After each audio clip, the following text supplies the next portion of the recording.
asli 2 hari lalu burnout, Prof. Dikasih info A1 burnout. Nah, kalau nggak kasih nanti capek ya jadinya. Itulah. Gak apa.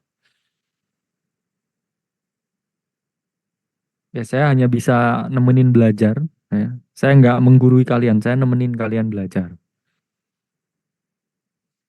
Terlalu tua ya kalau jadi ayah itu. Jadi kakak tingkat.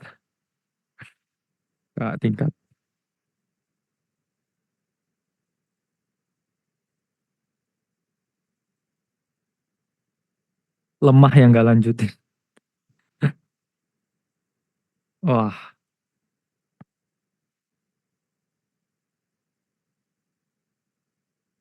terlalu muda untuk jadi guru. Ya, saya 21 tuh ngajar ya di kampus ya. Beneran ngajar. 23 jadi dosen ya. 21 jadi asisten dosen. Ya.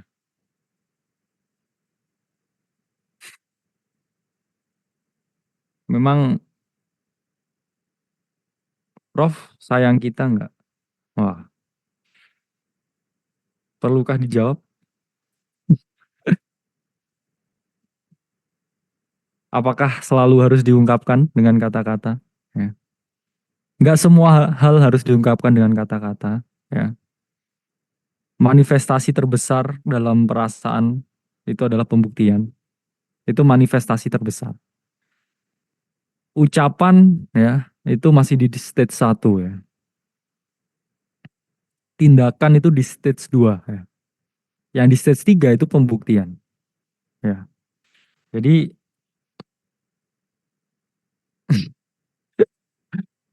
nggak, kalian sepertinya rindu chatting ya. Jadi tiba-tiba geruduk ya, istilahnya apa yang geruduk gitu ya. Ber, berbondong-bondong ya. Keyboard Warrior, Akademi Keyboard. Nah kan, kenceng chatnya. Akademi Cinta. It's all love in Aceh ya. Boleh benci saya, boleh benci Timothy Ronald, tapi nggak boleh benci Aceh ya. Karena kita di sini semua keluarga. Oh ya, by the way ada yang bilang Bang Satruk ya. Saya tuh orang paling tolol ya sedunia. Jadi sebelum Lebaran itu saya udah beliin Bang Satruk HP. Nah, itu di salah satu toko di Tokopedia, kan sudah disebut ya. Di toko ijo ya. Nah, terus somehow ya, setelah 9 hari itu saya mikir ya, ini orang songong amat ya dibeliin HP nggak ngabarin balik. Sumpah, sorry buat Bang Satruk. Ya, saya cuma mikir ini orang kok nggak ngechat saya balik ya kan? What is happening ya? What is happening? Saya baru tahu ada orang dikasih iPhone tapi nggak ngechat balik. Ternyata ya, saya cuman berprasangka ya. Terus salah satu kameramen di sini bilang, Bang lu jadi beliin yang member HP nggak gitu? Jadi kok gitu. Tapi nggak tahu nih orangnya belum ngabarin ya. Ternyata tiba-tiba setelah saya cek di Tokopedia, ternyata dibatalkan sistem karena mungkin masih libur Lebaran ya tokonya. Jadi dibatalkan sistem otomatis. Saya langsung DM Bang Satruk, sorry Bang, ternyata dibatalin sistem. Langsung saya kirim lagi hari itu ya. Jadi itu yang namanya prasangka ya. Orang bisa berprasangka tapi memang kenyataannya memang nggak seperti apa yang kamu lihat. Dan itu terjadi di semua orang ya. Jadi Bang Satruk kena scam ya. Ya saya nggak tahu ya, maksudnya selalu ada prasangka ya. Saya juga nggak pengen viral-viralan ya. Maksudnya Bang Satruk setelah iPhone-nya datang ya nggak usah post-post ya buat repostan gitu, nggak perlu. Saya cuma pengen tahu HP-nya sampai atau enggak gitu kan. Tapi ternyata ternyata dibatalkan sistem ya. Bolehlah DM saya yang mau minta iPhone. Yang ulang tahun hari ini saya kasih iPhone. DM saya di IG. Yang member Aceh ulang tahun hari ini saya kasih iPhone. Siapa ultah ya? Gak ada ya. Bukti ya. Kirim KTP-nya. Nah, kan?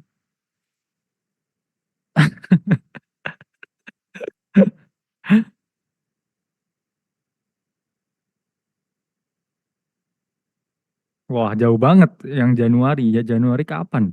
April ini. Oke ya, kita mulai ya sekarang. DM saya member Aceh yang ulang tahun. 3.300. Let's start the webinar. Matiin Jos.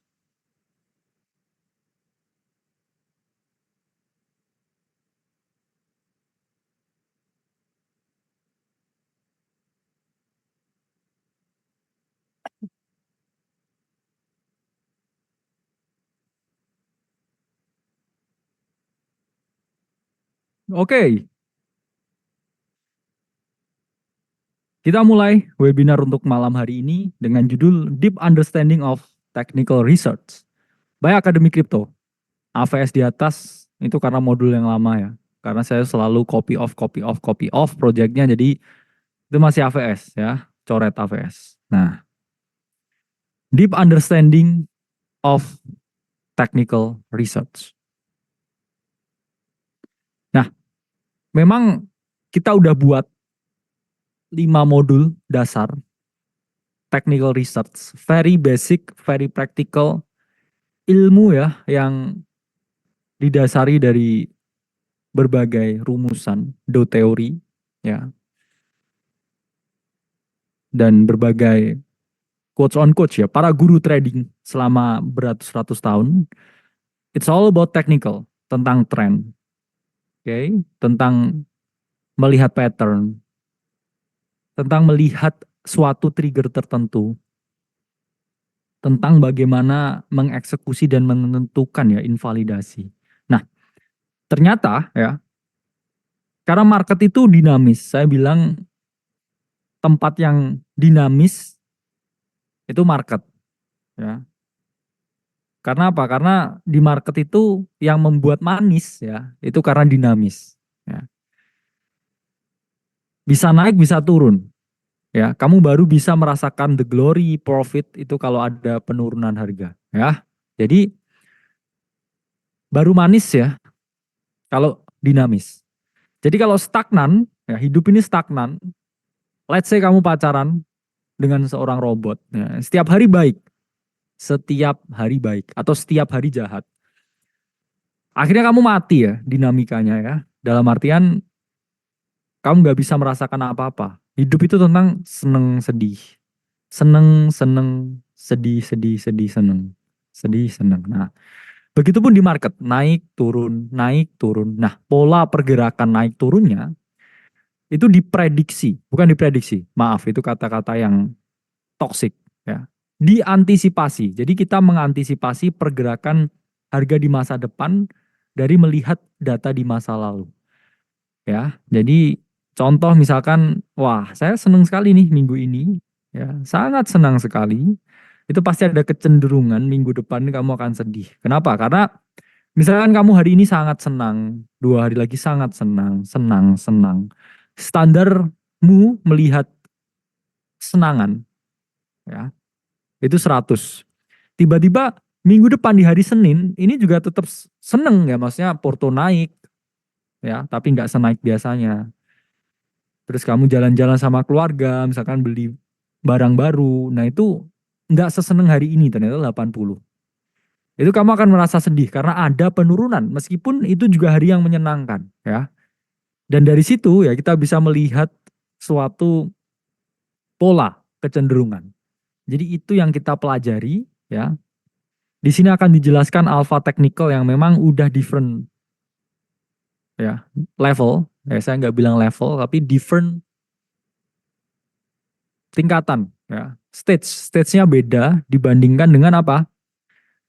Yang kita ajari yang sangat basic di 5 technical research yang pertama. Jadi namanya anak dari TK, SD, SMP ya ada peningkatan, teman-teman. Jadi pasti ya di sini akan membuka paradigma baru ya. Dan alasan saya membuat webinar ini secara spesifik, terutama di technical research-nya. Kalau narrative research, fundamental research, dan berbagai lainnya, itu banyak teori yang kita ungkapkan pertama kali. Ya, saya nggak bragging, ya, tapi bisa teman-teman compare lain. Maksudnya cara melakukan narrative research dan lain sebagainya itu memang dirumuskan secara teori dari berbagai rumusan yang Aceh buat. Tapi ketika kita ngomongin technical research, bayangin ya, bayangin, bayangkan. Saya nulis pattern ascending triangle. Oke. Saya tulis, oh ini pattern bullish ascending triangle. Ada yang komen apa? Ini mah juga diajarin ya di buku technical biasa, ascending triangle. Mau-maunya disuruh bayar ya. Mau-maunya dibodoh-bodohin. Kalau cuman belis ya, bullish penan di YouTube pun gratis ya. Ngapain ya? Ini Aceh Kopas nih ya, Bulis Penan, Kopas ya, dari penemu Bulis Penan ya. Di zaman Kaisaran Jepang dulu mungkin ya. Itu ilmu yang udah ada bos, sama aja kalau kita bilang kayak gini, oh gravitasi ya. Oh kamu ini meniru ya, karena kamu bilang gravitasi. Atau sama aja ketika, oh saya menggunakan Bollinger Band, oh kamu berarti meniru John Bollinger. Itu udah ada bos ya. Tapi saya membaca itu, terus ada benernya juga nih. Saya meng-underestimate kejulitan orang Indonesia, ya. Terus akhirnya saya berpikir, let's make something new, new theory, new paradigm, new format, ya, of technical research. Yang mana ini saya sendiri yang merumuskan selama 2 hari di Thailand. Ya. Jadi ketika di Thailand, ya, jalan saya bawa laptop, ya. Di kafe bawa laptop. Istri saya belanja bawa laptop, ya. Jadi muncul kegelisahan ini ya. Bener juga, tapi bener juga ya. Kenapa harus pakai ascending triangle, bullish pennant, kalau semua orang pakai itu, ya kan? Dan sebenarnya patternnya itu juga basic, dalam artian bukan hanya pattern ya, tapi semua flow kamu melihat technical. Itulah kenapa saya bilang harusnya banyak teman-teman yang ikut ini webinarnya. Kenapa? Karena ini brand new semua yang kita sampaikan. Dan apakah akan tetap sama ya yang kita mau sampaikan? Enggak ya, setiap 6 bulan kita akan revisi yang namanya kurikulum ya, dari tradingnya, investingnya, ya fuck yang lainnya ya, saya nggak mau digoreng ya. Jadi kita akan fokusin ya ke core Aceh yang awal, investing, trading, dan juga programming. Yang lain-lainnya saya nggak akan sebut. Karena apa? Karena member yang minta ya, saya udah males juga ngetiknya tuh males. Cuman karena banyak banget yang ribut ya waktu itu di dalam ya, akhirnya ya udahlah saya tulis itu. Terus akhirnya jadi gorengan ya, oh kelas 17 juta kok diajarin hal gratis, gak ada yang peduli ya. Ini yang saya ajarin. Teori ini, paradigma ini yang saya ajarin ya.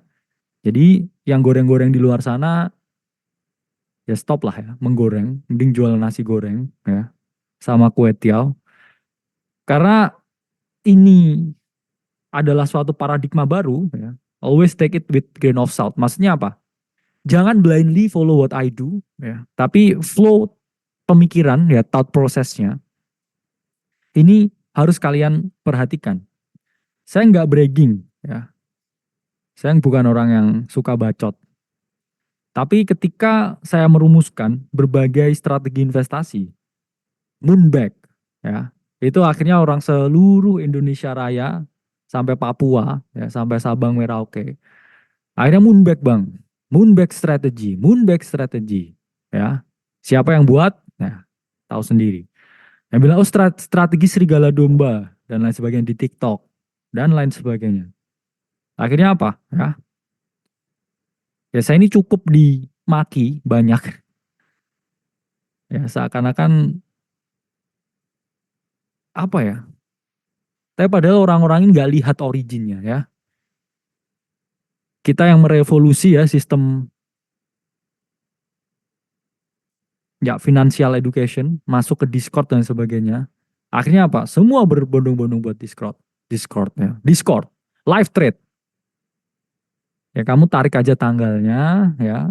Cobalah bunuh segala intelektualitas yang disampaikan oleh Aceh ya. Tapi kalian nggak bisa membunuh originalitas yang saya sampaikan ya. Dan Aceh itu bukan cuma saya.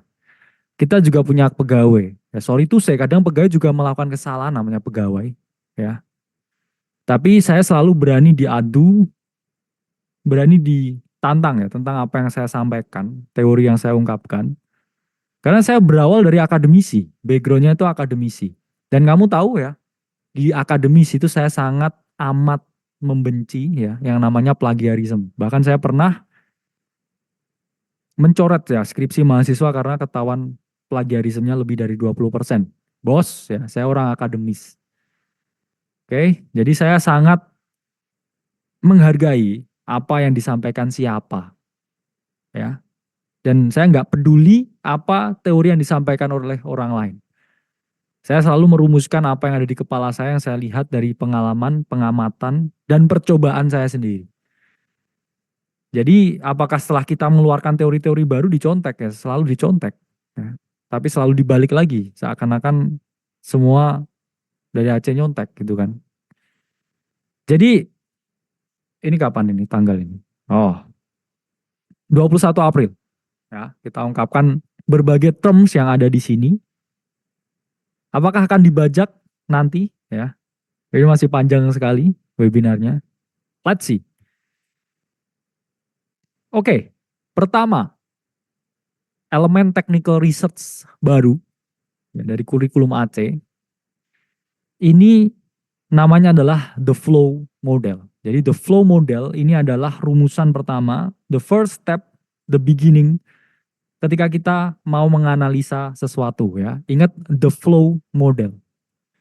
Nah, jadi gimana kalau saya jelaskan the secret of the market, the secret sauce ya. Saus rahasia, bumbu rahasia, saus Krabby Patty itu adalah market itu sebenarnya nggak peduli sama trennya. Apa maksudnya? Market itu peduli dengan yang namanya liquidity. Ya, what is liquidity? Ya, liquidity itu adalah air, ya, cair, mengalir. Ini gambarannya adalah market, teman-teman ya. Di market itu ada orang yang apa? Yang mau apa? Permintaan penawaran, pembeli dan penjual. Ada orang yang membeli, oke? Dan juga ada apa lagi, teman-teman? Ya, satu lagi orang yang menjual. Jadi hanya ada dua entitas di market. Satu orang mau beli, satu orang mau jual. Ya, kalau memang likuiditasnya ini lebih banyak pembeli, ya, more buyer than seller, apa yang terjadi? Harga mengalami kenaikan. Tapi kalau lebih banyak penjual daripada pembeli di market, apa yang terjadi? Harga mengalami penurunan. Jadi memang di market ini it's all about liquidity. Ketika liquidity-nya dari sisi pembeli semua harga naik. Jadi harga naik bukan karena tren. Tren itu pola kecenderungan yang kita lihat ya setelah terjadi harganya.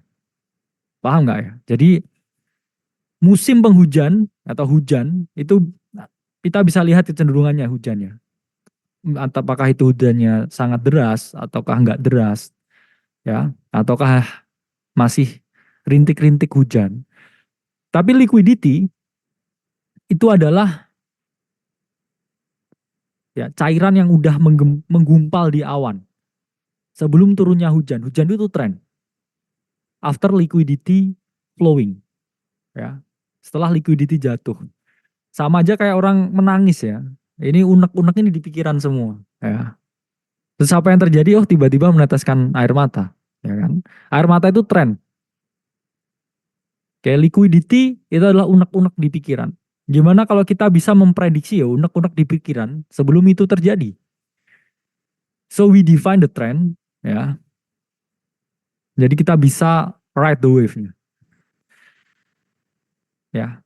Istilahnya anak muda sekarang siapa yang ngiris bawang, ya. Ada yang ngiris bawang. Oke. Jadi tren doesn't matter. What matters is liquidity. It's all about liquidity.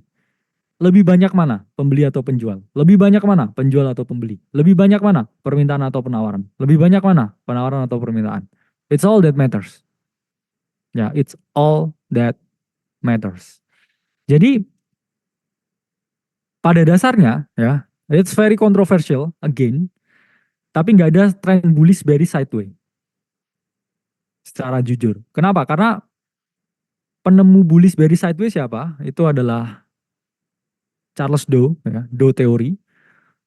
Ya ini balik lagi konspirasi, ya saya bukan haters technical, saya pakai technical, tapi Charles Dow pada saat itu membuat technical analysis. This is the truth, ya. Karena apa? Karena dulu muncul bukunya Benjamin Graham. Semua orang jadi investor. Semua orang akhirnya buy and hold, membeli, ditinggal sampai mati. Akhirnya naik terus. Dan yang terjadi apa? Ya, Charles Dow ini punya sekuritas ya, punya exchange. Kalau volume perdagangannya kecil, ya, apa yang terjadi? Mereka bisa bangkrut. Akhirnya ditemukanlah ya technical supaya apa? Supaya orang-orang ini tarik-tarik garis. This is the truth. Ya, saya pun juga masih tarik garis. Tapi yang terjadi memang orang dulu itu dipaksa untuk trading karena adanya Benjamin Graham dan tekniknya Buffett itu membuat sepi ya. Market ini sepi. Orang cuma mau beli habis itu ditinggal. Ya jadi no bullish bearish sideways, only liquidity dan order flow untuk melihat ya kemana arah flow-nya dari market. Memang nggak ada yang sangat sempurna untuk melihat flow di market. Tapi at least kita mencoba melihat. Ini sama aja kamu memprediksi hujan dengan melihat ya jumlah kepadatan ya air yang tersimpan di awan.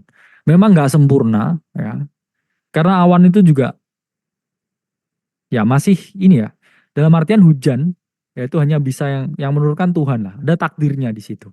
Adam Smith ya, invisible hand. Cuman kalau kita bisa memetakan ya apakah awan ini warnanya hitam atau putih. Nah, ini pada dasarnya seperti itu.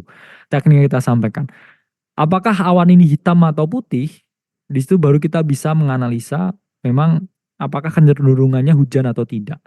Kalau technical ya bullish bearish sideways, ini patternnya seperti ini, teman-teman ya. Oke, 3 hari ini hujan, ya besok hujan. Oke, 4 hari ini hujan, besok hujan 70%.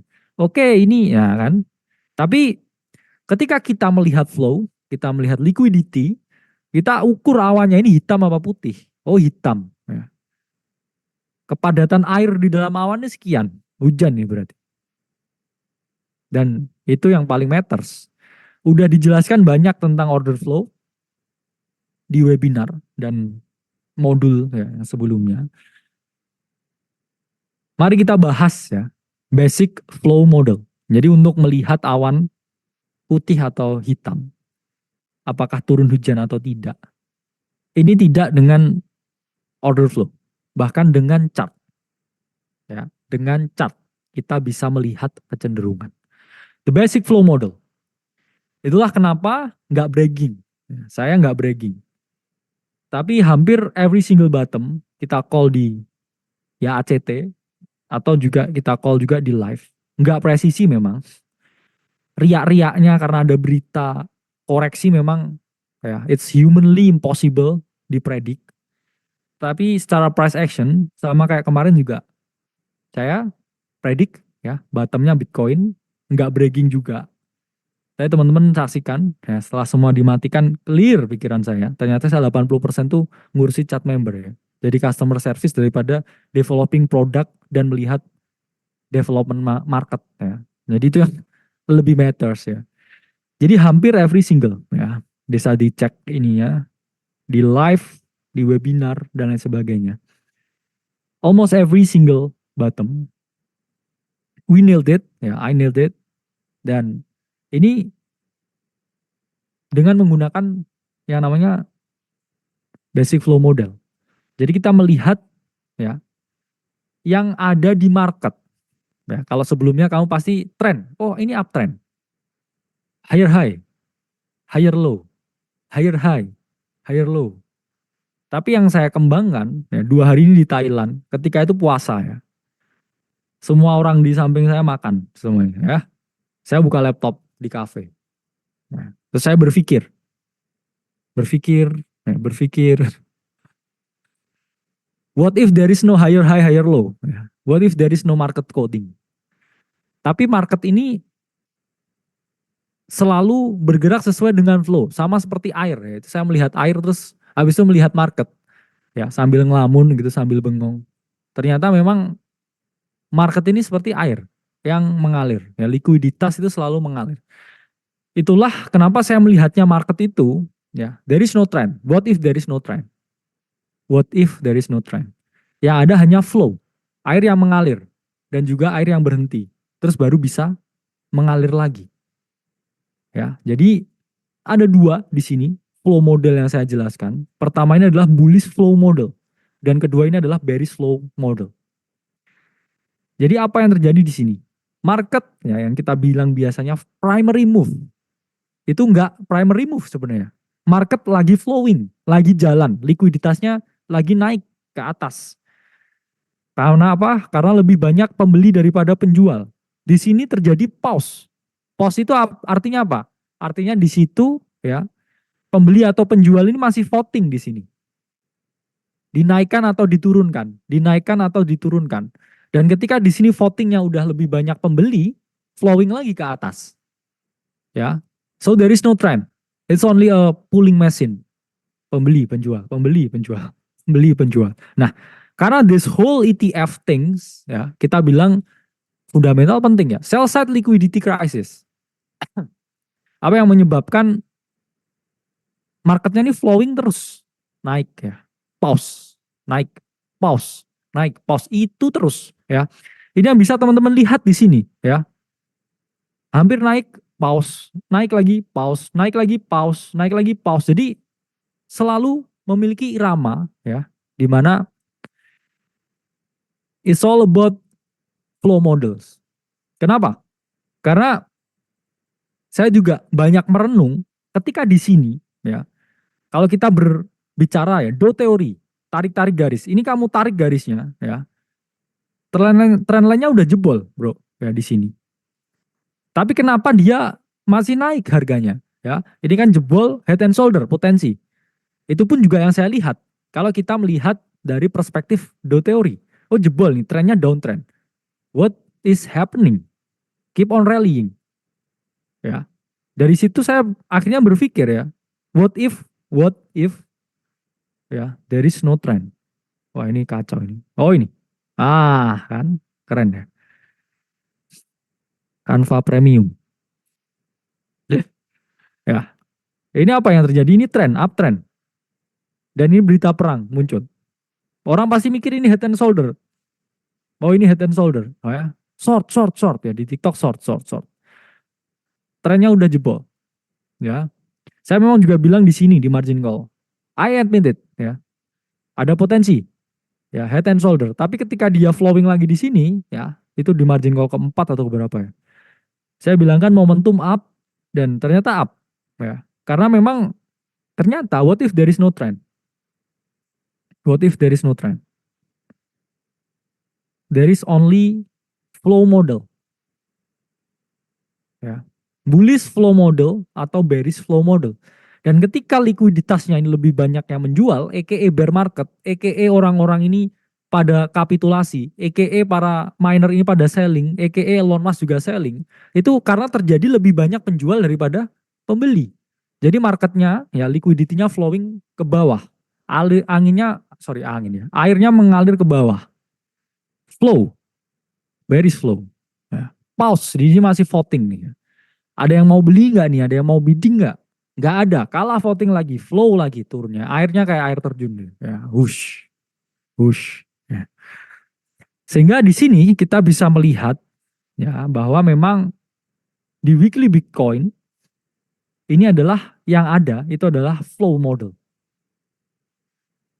Ini adalah flow, bullish flow, flowing.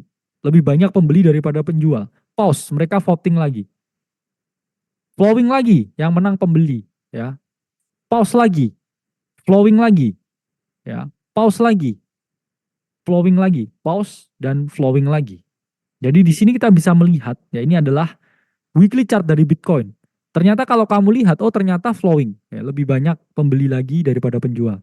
Pause lagi ya, break, break, break, break. Ini sama aja kayak lari maraton sebenarnya. Ya. Ketika pause ini orang mikir ya, wah nyerah nggak ya kita? Apakah kita tetap berlari, lari dari kenyataan? Kayak Forrest Gump itu kan, ya.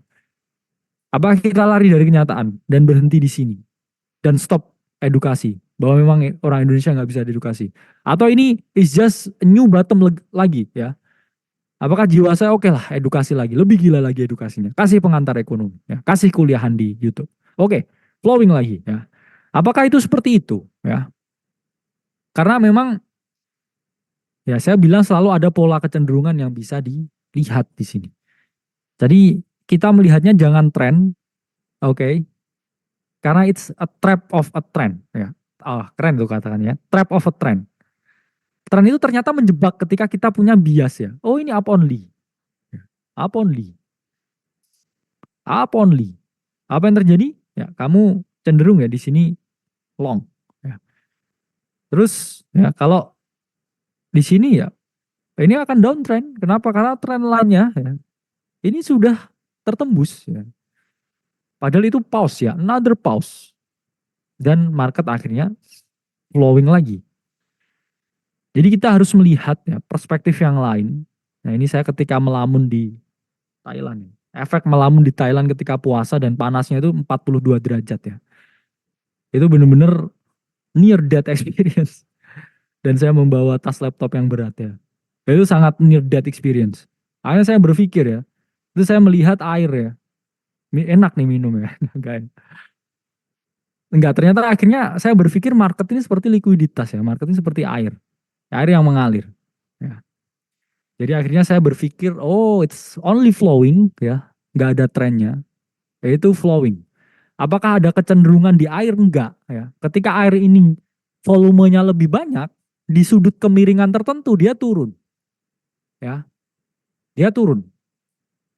Tapi air ini ya ketika volumenya sangat tinggi ya dan ketika dia diarahkan naik sesuai dengan wadahnya, ya dia juga naik. Jadi memang ketika saya melihat bullish flow model, ya ini saya mengesampingkan tren. Karena ternyata banyak orang juga yang terjebak oleh tren. Oh ini uptrend. Ya. Oh ini downtrend. Oh ini bla bla bla. Karena apa yang kita lihat ya. Dan ketika bearish ya harganya ini turun, harganya adalah flowing, turun. Pause lagi, flowing lagi, pause lagi, flowing lagi, pause lagi, flowing lagi. Jadi it's all about a voting machine. Apakah ini flow-nya mau berlanjut atau tidak? Ya. Jadi kalau kita membuat ya dengan paradigma trendline, ya often times ini memang kita sering terjebak. Terjebak dalam apa? Bias yang memang semua orang juga garis trendline. Nah itu juga yang saya pikir ya, semua orang garis trendline. What if ya, memang ada kecenderungan the big players ini juga gambar trendline juga ya. Dan ketika semua orang menggambar yang sama, ketika semua orang ini menginginkan hal yang sama ya, ada satu orang yang melakukan hal yang berbeda dan size-nya itu berbeda ya. Misalkan ada 10 orang ya, buying power-nya 1. Itu kan artinya berarti 1 kali 10 buying power, ini 10 buying power. Anak-anak yang kecil ya, size-nya kecil. Ini mereka garis-garis ya. Terus habis itu ada satu orang yang mereka dia juga garis, tapi buying power-nya 100. Dan ketika dia beli, what happens? Ya harga naik ini. Nggak matter 10 orang yang menginginkan turun ini. Ya mereka jual-jualin asetnya. It doesn't matter. Jadi market itu saya melihatnya tentang flow. Ya. Dan ini pun juga bisa diterapkan di semua time frame. Kamu bisa gambar di H4, gambar di daily, gambar di monthly, gambar di M15, flow, pause, flow, pause, flow, pause, flow, pause. Ya. Jadi dikala pause, ya, setelah saya lihat semua matriksnya, semua indeksnya altcoin, total saya lihat. Altcoin season index saya lihat. Bitcoin dominant saya lihat. Pergerakan Ethereum saya lihat. ketika Bitcoin ini pause, ya, artinya apa? Artinya dia nggak rally, ya. Itu di situ kita betting ya. Apakah terjadi altcoin season atau justru chop season? Jadi ketika kita udah lumayan lama ya, kurang lebih hampir 2 bulan ya, ini konsolidasian harganya Bitcoin. Itu adalah mesin voting juga ya. Apakah altcoin ini mau digerakkan naik ya atau dibombardir ya, naik turun ya. Yang mana it's humanly impossible dari semua metrik saya lihat. Betnya hanya dua ketika Bitcoin itu konsolidasi. Antara altcoin naik atau Bitcoin yang naik. Dan itu bisa terjadi ya ketika Bitcoinnya ini mengalami sideway, konsolidasi, profit taking, rotasi ke altcoin. Yang itu namanya switching. Ya. Dan itu menentukan ya, apakah ini altcoin season atau hanya chop season. Chop, chop, chop, chop. Ya. Kayak anjingnya di GTA 5 ya. Chop namanya. Anjingnya Franklin. Nah, random ya. Jadi ketika di sini pause ya dari Bitcoin, ini either alt season atau chop season ya. Saya pun juga nggak ngerti ya. Saya pun nggak ngerti ya. Profesor goblok ini, dosen goblok. Karena secara probabilitas it's humanly possible, humanly impossible. Ketika ya flow pause, apakah ini either alt season atau chop season? We don't know, I don't know, ya, nobody know. Tapi ya itulah saya ungkapkan berkali-kali, altcoin better invalidation in spot. It's chill, ya. Jangan buy the dip pakai leverage ya, itu kelainan namanya. Oke. Okay?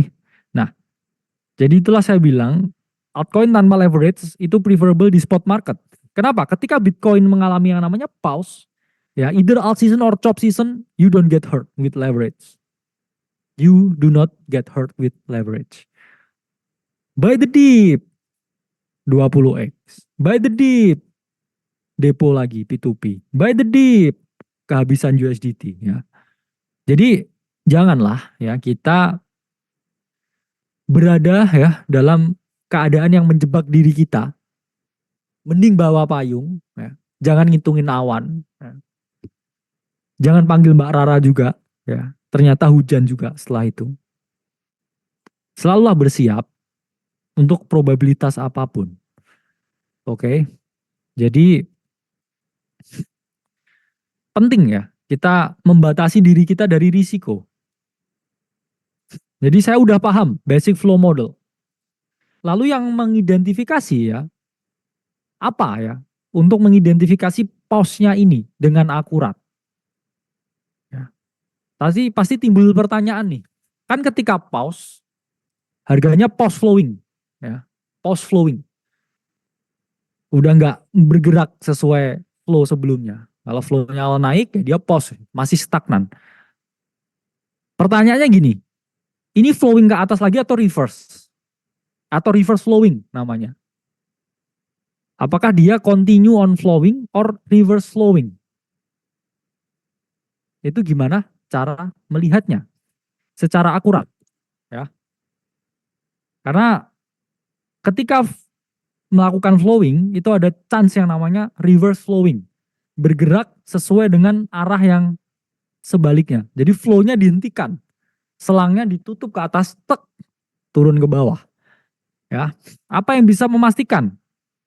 Ya ini kita memahami suatu konsep ketika terjadi pause atau reversal, ketika terjadi pause, kita untuk melihat apakah dia keep on flowing atau reverse flowing, itu dengan mengetahui suatu konsep yang namanya the grab.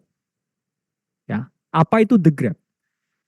The grab itu adalah suatu konsep di mana likuiditas ini diambil. Secara konsep ya, yang saya jelaskan di smart money, ya ini kita selalu dengar yang katanya stop hand. Jadi saya mempelajari ya traditional technical analysis, saya mempelajari order flow, saya juga mempelajari ya Fibonacci, harmonik, saya juga mempelajari smart money konsep, dan dari semua itu ya saya rangkum ya dari otak saya. Ya, saya kenal trading umur 15 tahun ya, to be honest. Itu lomba di pasar modal. Lalu saya udah tarik-tarik garis. berapa tahun itu ya? Saya berapa? 27. Wah, 27 berarti kurangi 7 tambah 7 tambah 5 berapa? 12 ya. Karena 12 10-an, 10 sampai 12 tahun. Nah, yang terjadi ya, stop hunt itu adalah menghentikan liquidity, teman-teman. Ya. Jadi ada seperti ini. Yang terjadi ketika harga itu mau bouncing, orang expect dia akan ya tepat bouncing di sini, ya. Apa yang dilakukan di sini buy. Dengan ajarannya pola double bottom, ya. Ini nanti akan seperti ini. Saya akan buy ketika mendekati titik low yang ini lagi. Oh, ini jelek banget ini tulisannya ya.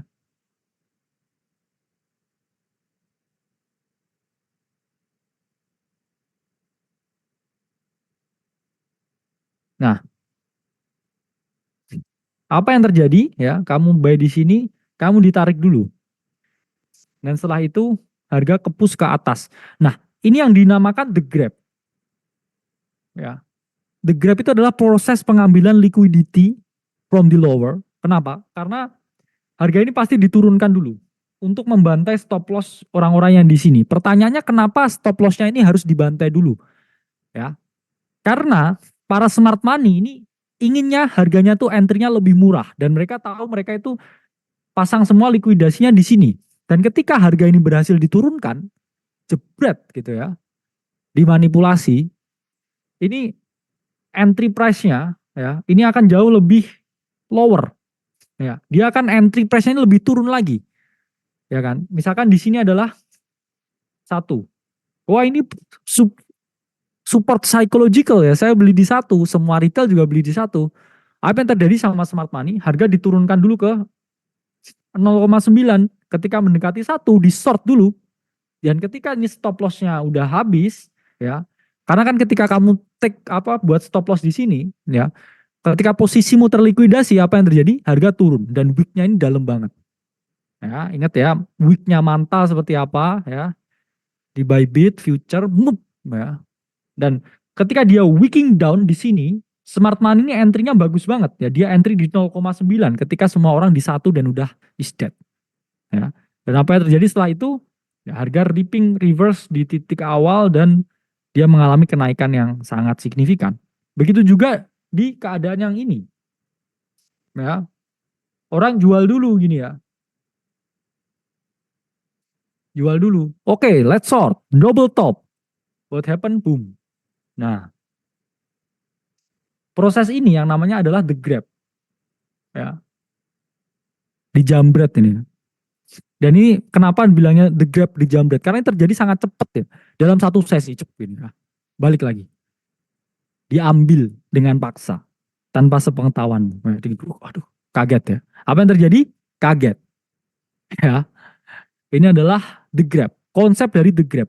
Dan the grab ini menentukan ya apakah the flow model ini valid untuk melakukan continue flowing atau dia melakukan yang namanya reverse flowing. Reverse flowing itu biasanya hampir selalu ya 80%, tapi nggak selalu benar. 80 dari 100, 20 salah. Ya, ingat ya, para market partisipan yang baru. Jadi ketika nggak ada the grab, sama sekali nggak ada the grab, apa yang terjadi?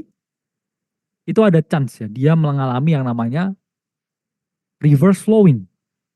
Trennya dari pause itu bergerak dari awalnya flowing naik ke atas jadi flowing naik ke bawah setelah pause. Jadi di semua market di time frame apapun itu nggak ada yang namanya continue trend terus menerus, selalu ada yang namanya the flow. Ya itu orang bilangnya secondary trend, primary, secondary, primary, secondary. Ya ketika saya bilangnya pause di situ voting dulu, ya voting dulu. Itu sama aja ketika kamu lari, ya kamu istirahat dulu, ya dilanjutin nggak ini larinya? Kuat kuat kuat dilanjutin, oke. Nah ini selalu harus ada momentum. Bullish grab atau bearish grab ini tamparannya. Misalkan kamu naik gunung ya, capek, waduh, nggak kuat lagi bos naik gitu ya. Terus rombongan ini voting, ini gimana nih? Enaknya turun atau enggak? Naiklah ya, nanggung. Masa kita nggak mau ya selfie di depan ini ya, Gunung Merapi yang ada MDPL-nya itu, nah sama quotes quotes senja gitu ya. Nanti feeds Instagramnya jelek ya. Jadi oke lah ya, demi feeds Instagram, saya masih jomblo ya. Bullish grabnya hadir ya, tamparannya hadir, cak. Oke, lanjut lagi. Sama kamu nge-gym ya, ngangkat berat. Waduh, berat nih ya. Udah 4 latihan ya, harusnya 7. Lanjutin 3 lagi nggak ya?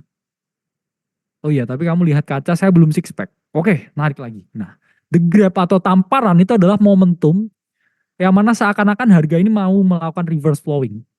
Tapi dibalik dengan cepat untuk melanjutkan flowingnya. Ya, it's a whole concept of the grab. Ya, ini salah tulis ini. The grab itu adalah keadaan ketika market sub drop. Dropnya cepat, mendadak.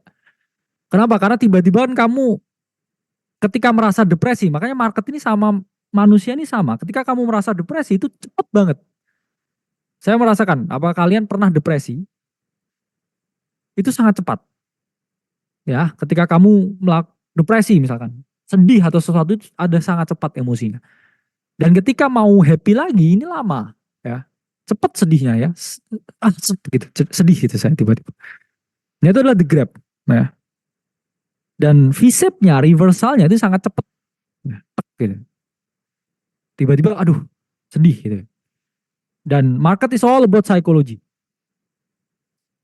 Jadi ya, kita ini ikan kecil ya. Saya bilang ikan kecil dan market maker the big player ini selalu melakukan the grab untuk keuntungan pribadi mereka for a better entry. Itulah kenapa saya bilang market ini seperti game feeding frenzy. Ini gamenya juga aneh analoginya. Makan ikan ya, biar lebih gede, makan ikan lagi biar lebih gede. But that's it. Karena ikan yang lebih gede pun bisa dimakan dengan ikan yang lebih gede. Ikan yang lebih gede pun juga bisa dimakan para manusia yang lebih kecil kalau dibunuh. Ya. Jadi nothing is invisible in the market. Ya, tapi kita pahami konsep dari the flow, konsep dari the grab. Jadi liquidity is needed ya untuk memperoleh advantage sehingga size-nya ini lebih besar. Karena apa? Harganya lebih murah. Better mana kamu beli di 0,9 atau 1? Better beli di 0,9 dan mereka punya kapasitas untuk mewujudkannya. Terutama bahkan di Bitcoin ya, dalam time frame yang pendek ini saling membunuh setiap jam. Botnya para smart money. Jadi saya kasih tahu ya, botnya ini setiap hari, setiap menit, setiap detik ini saling membunuh. Killing each other. Ya, dot, dot, dot, dot. Jadi pahami konsep the flow model, pahami konsep the grab. Dan big player ya, ini selalu ketika melakukan auction yang disebut juga dengan unfinished business ya. Ini weeknya ini panjang banget ke bawah ya. Contoh weeknya Manta itu. Apa yang terjadi? Ya, sangat drop sharp ke bawah dan melakukan yang namanya V-shape. Duit ya. Kaget nih ya tiba-tiba. Aduh, stop loss. Buat cerita sedih. Ya. Besok balik lagi ke harga kamu di stop loss. Kasian ya. Jadi big wick itu menyebutkan juga ya di teori order flow it's unfinished business. Memang ada chance lagi trapping liquidity ke sana. Tapi big chance ya kalau kita ngomongin altcoin, there is no unfinished business. Kenapa? Karena marketnya nggak efisien. Teori unfinished business ini bisa diterapkan di big cap. Ya, saya bilang Bitcoin ya relatif efisien dibanding yang lain. Ya, dibanding yang lain. Jadi contoh ya, ini ilustrasi adanya the grab di dalam Bitcoin ya, big liquidity week. Ini kamu lihatnya pakai chart daily ya, smart money in action. Kalau ini chartnya dibuat di time frame yang lebih besar ya, misalkan weekly, ini sangat dalam ini ya, weeknya sangat dalam seperti ini ya. Nah, tapi kalau dilihat di daily chart ini kesannya masih kayak konsolidasi. Tapi ini kalau kamu lihat di weekly chart ini sangat dalam, ya. Wicknya ke bawah itu sangat dalam untuk melikuidasi para shorter, ya, para seller dan harganya V-shaping ke atas. A big momentum candle. Ya, ini V-shape. Tipuan para smart money in action. Ya. Dan ini pun juga ya, ketika harga pause ya dari atas turun, ya, flowing ke bawah. Habis itu di sini mengalami pause ya, voting dulu di sini. Dan apa yang terjadi di sini? Smart money in action, ya, V-shaping, the grab, boom, bearish grab, harga tanking down lagi. Jadi untuk memastikan apakah reverse flowing atau keep on flowing, kita harus melihat apakah terjadi bullish grab atau bearish grab. That's it. Ya, itulah mengapa ya mengidentifikasi flow model dan the grab bisa memberikan advantage untuk mengetahui pergerakan market. Ya, jadi harus lihat ya pergerakan market dengan seksama dengan mengidentifikasi flow model dan juga the grab. Flow model akan keep on flowing itu ketika terjadi the grab. Jadi ilustrasinya seperti ini. Ya. Saya orang yang suka visual. Semua orang suka visual. Jadi naik ya, flow. Kemudian dia pause di sini. Voting dulu. Apakah kita akan melanjutkan flow-nya atau kita melakukan yang namanya reverse flowing ya, reverse flowing atau continue flowing. Itu kita harus memastikan dulu ya adanya big sharp liquidity grab, the grab happen di sini. Ya. Nah, habis itu harga mengalami seperti ini. Ya, ini yang harus kita lihat ya untuk memastikan apakah udah ada the grab ketika pause ini terjadi. Karena ketika pause terjadi ya nggak flowing, mesin voting. Beli jual, beli jual, beli jual, beli jual. Ya. Nah, seperti ini ya, bullish flow model with the grab. Ini terjadi ketika market flowing, pause, ada V-shape ke bawah. Ini adalah yang disebut sebagai the grab. Dan ketika dia melakukan V-shape recovery di sini, atau the grab, bullish grabnya udah terjadi, kita bisa pastikan ya 80% market ini akan flowing lagi. Kamu bisa lihat ke semua time frame, daily time frame, H4, M15, flow, pause, liquidity grab, flow. Bahkan ketika di sini mengalami penurunan ya, atau drop. Ini flow, bearish grab. Ya. Ketika pause seakan-akan reverse. Harga. Ternyata dibalikin lagi. Habis itu flow lagi. Ini yang disebut sebagai bearish flow model with the grab. Jadi memang kita harus melihat apakah sudah the grabnya datang. Grabnya udah datang. Ya. Artinya apa kalau kita analogikan pakai grab ya. Saya mau TW kerja ini. Saya pesan grab dulu. Ya. Sopir grab ini resek ya. Belum sampai udah nelpon. Sorry. Tapi happens ya. Sehingga apa? Artinya saya harus segera turun ya. Segera-gera. Charger saya ketinggalan. Jangan ditelepon dulu. Ya. Tapi the Grab ya, Grab driver ini selalu tergesa-gesa ya, mendorong sehingga melakukan flowing lagi. Seperti keran yang macet ya, keran bocor yang macet. Jadi ini adalah price action Bitcoin weekly chart. Ini 100%. Apa yang terjadi? Flow, pause, voting orang-orang di sini ya. Terus kamu garis titiknya di sini. EKE ya, kalau di technical biasa ini bilangnya support ya. Aceh nanti dibilang support, bang, kopas bang. Ya. Dan ini terjadi apa? Big liquidity week, the grab, bullish grab di weekly chart. Dan apa yang terjadi setelah terjadi bullish grab? Ya, big candle, big F candle, boom. Ya, voting lagi nih mereka. Ya, ini kamu garis sampai sini pun juga sama, voting mereka. Ya, percaya ya. Nah ini voting. Ah,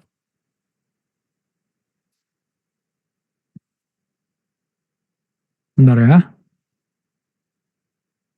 Oh ini ya.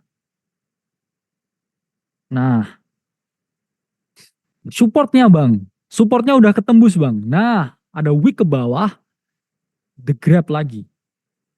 Keburu-buru turun, ada grab. Boom. Ya, terus habis itu di sini.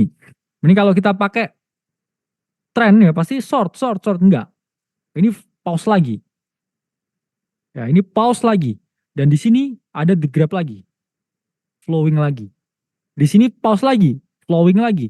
Ya, ada the grab lagi. Apa yang terjadi setelah itu? Boom, rip up lagi. Dan ketika di sini, ya, minggu yang lalu, ada the grab lagi. Doom.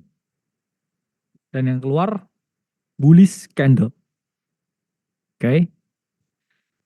Dan kita bisa lihat juga ya di price action yang lain, ya. Oke. Okay. Begitupun di weekly, ya. Ini di daily chart. Ketika Bitcoin mengalami penurunan. Selalu ya ketika pause ini ada liquidity grab. Ada bearish gap every single time sebelum mengalami penurunan. Jadi apakah naik, apakah turun, itu selalu membuat trap dulu smart money. Sukanya memberi kejutan. Nah, jadi apakah diperhatikan suatu pola kecenderungan tertentu, ya. Jadi area pause yang diikuti dengan the grab itu adalah konfirmasi, ya saya nggak bilang tren ya, ini flow akan berlanjut. Tapi istilahnya tren. Ya. Flow is trend. Flow sama dengan tren. Jadi kita nggak ngomongin lagi bullish trend, bearish trend, sideway trend. There is no sideway. It's only a pause. Ya, it's only a pause. A big freaking pause. Bukan pause. Ya. Jadi setelah mempelajari the flow model, selanjutnya hal yang terpenting adalah a brand new things yang kita introduce itu adalah the box. Ya, tadi ada the flow, the grab, dan sekarang the box. Apa itu the box? Ya, kita akan bahas di sini mengenai the box. Nah, the box, ya ini secara spesifik saya bilangnya Pandora box, sorry. Apa ini Pandora box? Menurut Wikipedia, ya, Pandora box itu adalah metafor. Ketika kita buka, either kita memperoleh keberuntungan atau memperoleh ya ketidakberuntungan. Nah, jadi ketika kita buka Pandora box itu antara kita dapat emas atau digigit ular, ya, atau tiba-tiba naga keluar terus mukul kita. Nah ini adalah konsep yang saya juga di Thailand ya, nggak tahu kenapa banyak ini pencerahan di Thailand. Terus saya bisa merumuskan segala hal ini bahwa iPad terus nulis-nulis gitu. Aneh. Thailand is place of magic ya. Jadi Greek mitologi, ya mitologi Yunani kuno, Pandora box ini adalah gift sebenarnya, hadiah. Tapi hadiahnya kok bisa ini ya apa? Antara dapat dibuka box ya, sneakers Air Jordan apa kaos kaki busuk. Ya, ini kita akan find out ya. Sehingga ada yang namanya bullish Pandora box dan juga adalah bearish Pandora box. Jadi apa maksudnya bullish Pandora box? Jadi orang itu selalu suka ketika harga mengalami kenaikan atau ketika harga pump. Kita selalu berharap pump. Euforianya beda ya, meskipun banyak ada orang yang short pun ya ketika harga turun ini euforianya adalah pump. Pump pedak karena 80% orang itu di spot market. Ya, let me introduce to you. Di Indonesia apalagi di luar 80% itu di spot market. Jadi ketika ada bullish Pandora, ya harapannya adalah mengalami kenaikan. Jadi Pandoranya ini masih netral ya. Jadi ada bullish Pandora dan juga ada bearish Pandora. Nah, kalau bearish Pandora ini adalah probabilitasnya harga mengalami dump atau mengalami yang namanya adalah penurunan. Ya. Jadi pause itu membentuk yang kalau kita bilang di technical analysis biasa ini support. Oh, ini demand area, ya. Oh, ini adalah sell side liquidity. Ya. Oh, ini adalah misalkan garis beli, area beli. Nah, ketika terjadi pause, ya disitulah adanya bullish Pandora. Ketika ini adalah upflow. Ketika flow-nya naik, ya dia pause itu adalah bullish Pandora. Dan ketika bearish, ya area bid untuk short, ini adalah bearish Pandoranya di sini. Ya, jadi flow pause forming bullish Pandora, possible flow lagi. Dan di dalam keadaan yang bearish ya, flow, pause, terjadi the grab dan flowing lagi. Jadi it's a very important area. Kita marking ya bullish Pandora itu ketika flow pertamanya ini adalah naik. Flow pertama naik, harga pause, di situ kita menentukan yang namanya adalah bullish Pandora. Jadi sama seperti yang sebelumnya saya ungkapkannya ya. Jadi maka dari itu ini istilahnya ya, bullish Pandora itu aka support.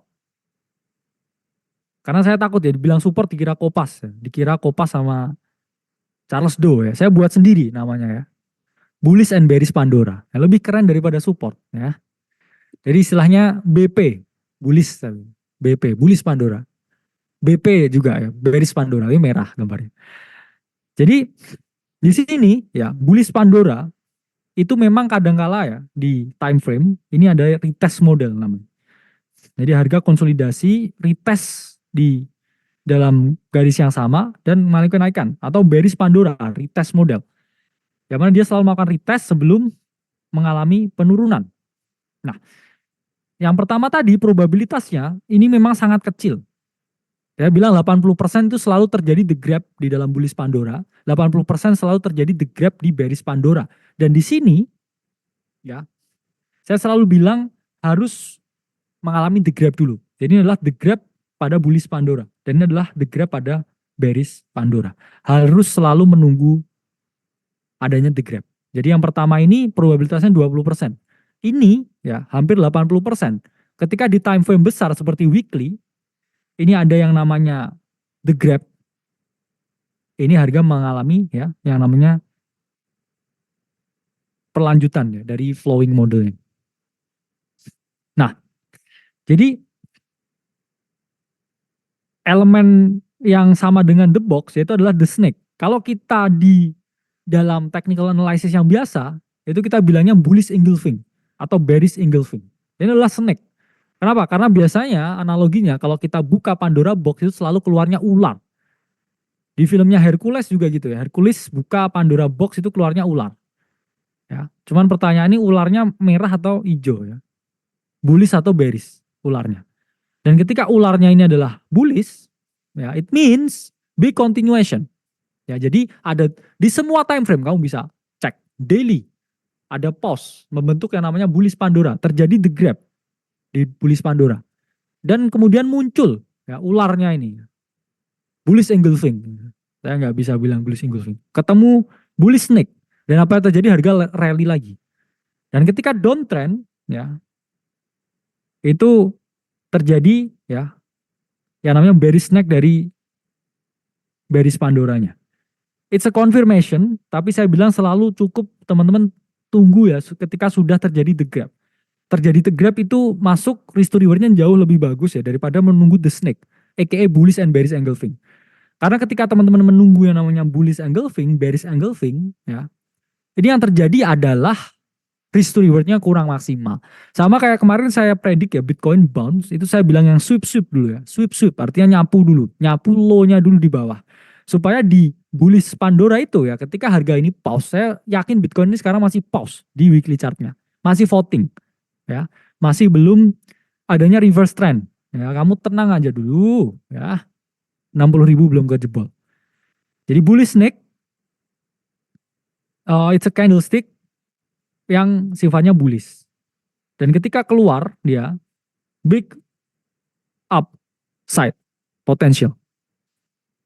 Jadi setelah the grab ya, snake keluar untuk mendorong harga naik atau turun. Jadi konsepnya mirip dengan bullish atau bearish engulfing. Semakin besar volume atau body, semakin solid atau valid ya. Karena memang volumenya gede. Ya. Jadi setelah pause harga di bullish Pandoranya ya.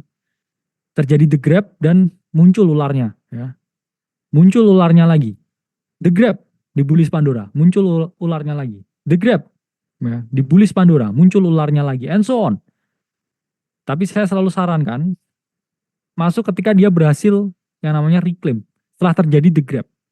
Setelah pause di bullish Pandora, the grab big possibility untuk kamu enter the trade. Tapi kalau di sini nunggu flow-nya di sini, ya bisa naik ya. Nunggu snake-nya dulu bisa naik. Tapi apa yang terjadi? Ya ada chance di bawah turun dulu. Nunggu dulu, turun lagi. Oh, keluar snake-nya ini. Masuk ya, naik kayak ini. Terus habis itu ini ya nunggu the snake-nya ya bisa cuan. Cuman balik lagi risk to reward. Ya harus selalu teman-teman perhatikan. Jadi masuk ketika sudah terjadi the grab di bullish Pandora. Itu ketika flow naik ya, atau saya bilangnya upflow ya, bukan uptrend. Jadi di awal ini ada perbedaan ya in terms of technical analysis yang biasa. Jadi ada beberapa pendalaman dan latihan untuk teman-teman melakukan penerapan. Jadi ya this whole concept yang saya jelaskan di sini itu saya padukan semuanya dari Dow teori ya, saya padukan harmonic trading, saya padukan order flow, saya juga padukan ya smart money konsep dan lain sebagainya untuk akhirnya menemukan rumusan ini ya, the flow, the grab, the box, dan the snake ya. Aduh, terlalu bersemangat ya. Jadi setelah mengetahui konsep dari the box, langkah selanjutnya adalah memahami konsep the fake it. Apa itu the fake it? Ini kalau kita bilang biasanya ini adalah bullish penan ya, bearish penan, ascending triangle ya. Kalau ngajarin bullish penan aja di YouTube banyak. Nah, kena ego saya ya. Akhirnya saya membuat pattern saya sendiri ya. Nggak suka terserah ya. Saya juga udah S3 ya. Saya dosen ya. Ada NIDN-nya. Suka-suka saya ya. Saya mau buat pattern suka-suka saya. Kamu niru juga akhirnya, oke? Jadi ini adalah unusual trading fake it yang sering saya personally temukan ketika trading. Ya, ketika saya trading itu kan kalau technical analysis yang biasa ini adalah yang namanya reversal atau continuation. Terus habis itu ada continuation yang bullish, continuation yang bearish. Misalkan ada reversal yang bullish, reversal yang bearish, sulitan, ya, terlalu rumit. Ya bahasa Jawanya kangelan. Ya.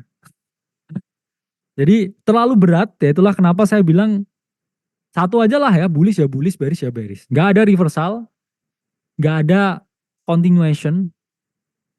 Ya, tapi kalau kamu lihatnya ada possible di continuation gak apa-apa. Kalau memang udah terplan seperti itu di pikirannya, tapi yang saya jelaskan adalah fake it yang sering kalian lihat ya. Dan pertama ya, the Tinder swindler pattern ya. Apa ini the Tinder swindler? Jadi ini sama kayak kisahnya di Netflix ya. Jadi ada kisah pria ya yang begitu rupawan, tapi ternyata beliaunya ini adalah penipu yang ulung. Banyak jebakan ya, untuk mengeksploitasi ya, para woman. Yang mana saya bilang di sini yang terlihat itu kadang tidak seperti aslinya. Apa maksudnya di sini? Ya, ini sangat sering teman-teman temukan di new listed altcoins ya. Jadi harga ini melakukan sub break atau drop pada bullish atau bearish Pandora ya, atau area of value ya kalau di technical. Kemudian dia melakukan V-shaping ya. Jadi ini bullish Tinder swindler dan juga bearish Tinder swindler. Jadi pada dasarnya ini persis dengan konsep the grab itu tadi. Ya, ini adalah bullish grab. Tapi saya patternkan sebagai bullish Tinder swindler. Dan ini adalah bearish grab. Adalah bearish Tinder swindler. Orang biasanya masuk di sini untuk long itu terlalu resiko. Karena kita tidak tahu apakah ini manipulasi atau tidak. Jadi kita bisanya melakukan long itu ketika harga melakukan reclaim. Kadang memang sering teman-teman ditipu dengan candlestick. Itulah kenapa jangan percaya candlestick, selalu pakai chart garis. Chart di harian, chart di mingguan, tapi pakainya garis. Jadi untuk melihat apakah itu breakout beneran atau enggak. Karena yang terjadi kalau banyak fake breakout, ya ini seperti Bitcoin yang ATH di 69.000 terus turun, itu adalah fake breakout. Jadi teman-teman untuk mengantisipasi fake breakout, terapkan bullish Tinder swindler atau bullish grab dan bearish Tinder swindler atau bearish grab ini dengan garis, ya, dengan chart garis untuk melihat apakah oh dia beneran breakout, close-nya di atas ini, ya itu harus teman-teman lihat dan tunggu ketika reclaim. Jadi contoh Ivo, ya dia getting swindler, ya bullish swindler di sini. Ini adalah fake it bullish swindler. Dan apa yang terjadi? Dia melakukan reverse ke sini, ya, dan di sini melakukan reclaim, ya. Jadi long on reclaim ketika teman-teman melihat pattern bullish swindler, ya. Jadi tunggu dulu dia reclaim previous area, baru melakukan long. Bisa gak long di sini? Bisa, tapi risk to rewardnya juga kurang menarik. Setelah tunggu retest di sini, ya, untuk melakukan long on reclaim. Dan ini juga ya, ini contoh bearish swindler fake it pada TIA. Ya. Jadi apa yang terjadi di sini?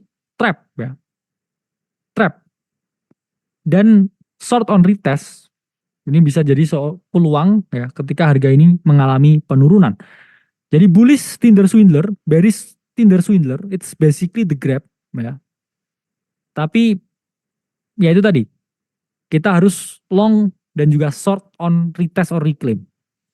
Jadi pattern ini saya sering lihat ya, terutama ketika para pembeli di sini dijebak, ya, dijebak, ya, yang di sini nge-short pun juga diangkat dulu dan ternyata dia malah turun lagi dan mengalami drop yang cukup cepat. Nah,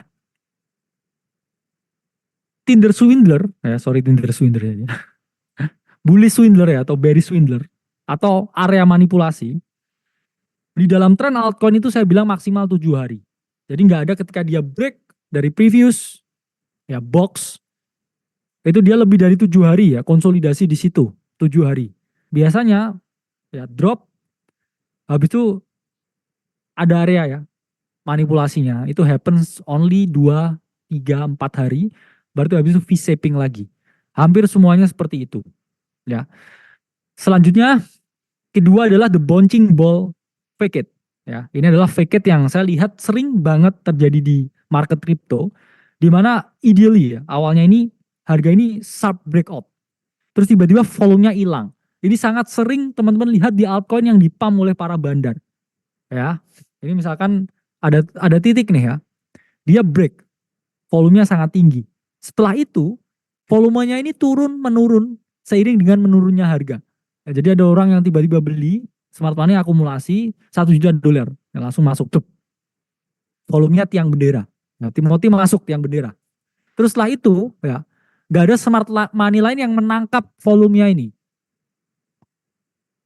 Apa yang terjadi? Ya, drop harganya. Volumenya juga drop, interestnya drop. Terus kamu mikir wah long nih ya, ternyata masih drop lagi, masih drop lagi.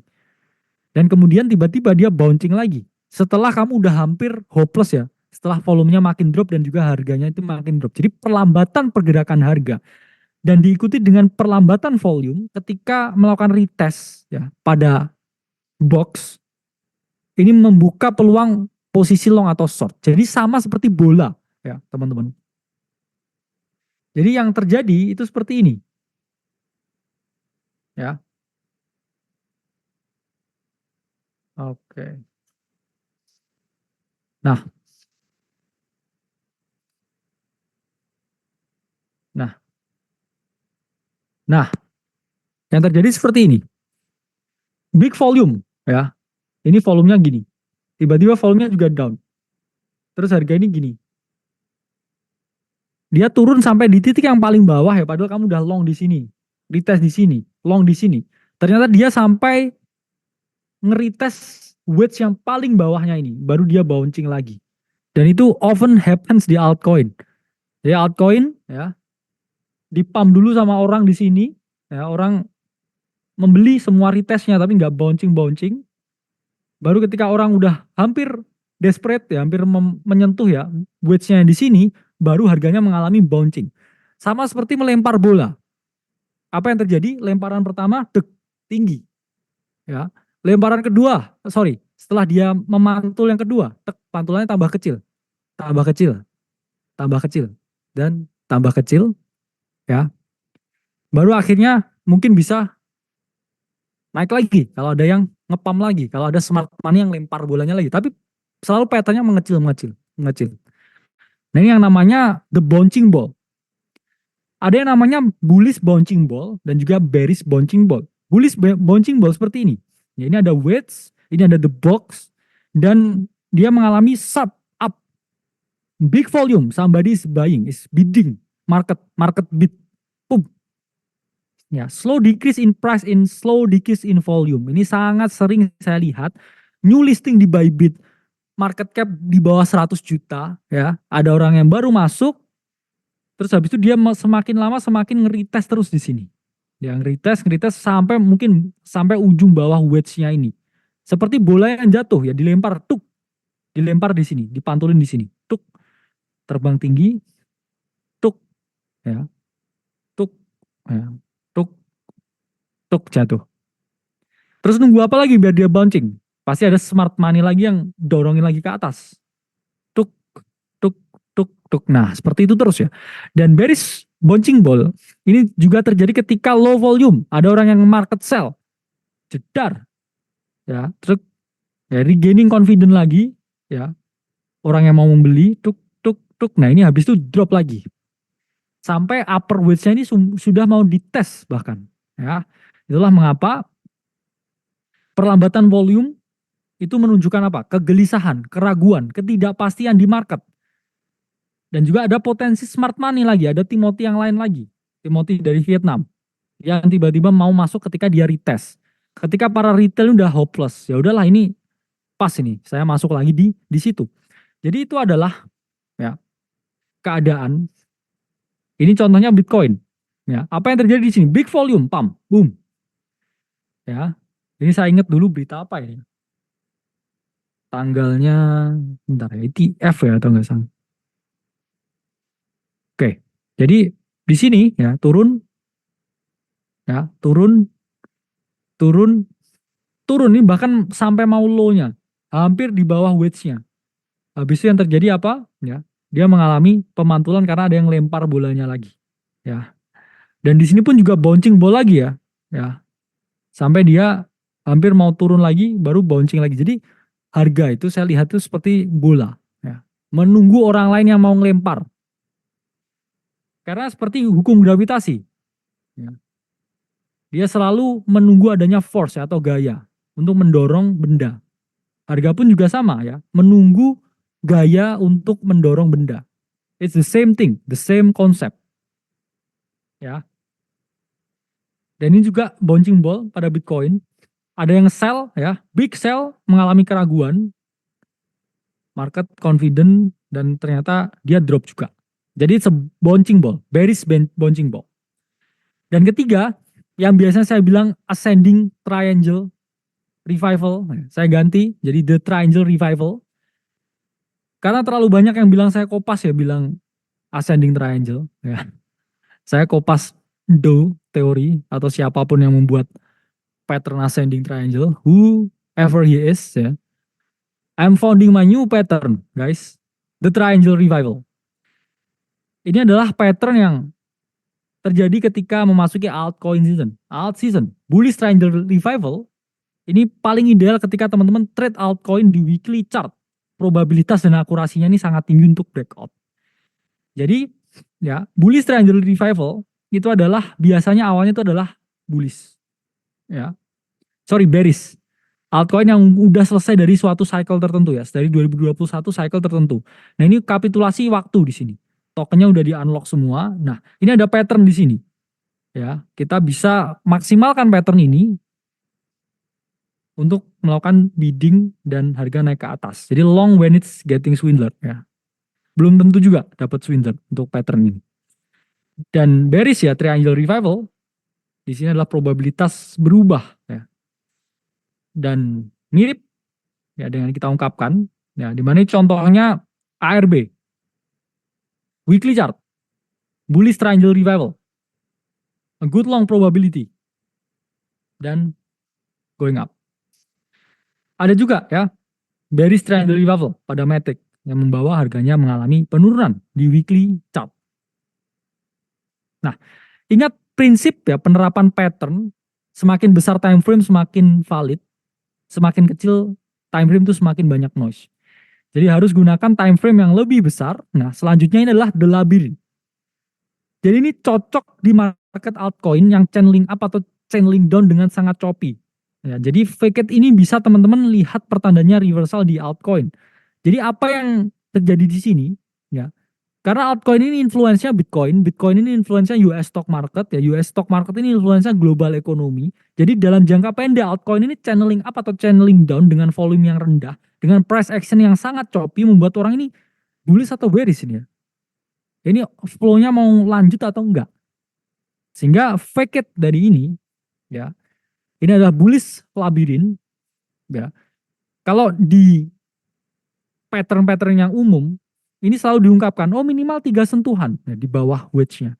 Ini belum tentu ada 3 sentuhan. Begitupun ketika bearish labirin, belum tentu ya ada 3 sentuhan di sini. Karena the market tidak selalu bekerja seperti ya yang teman-teman inginkan. Jadi harus lihat flow-nya dulu, pause, pastikan terjadi the grab.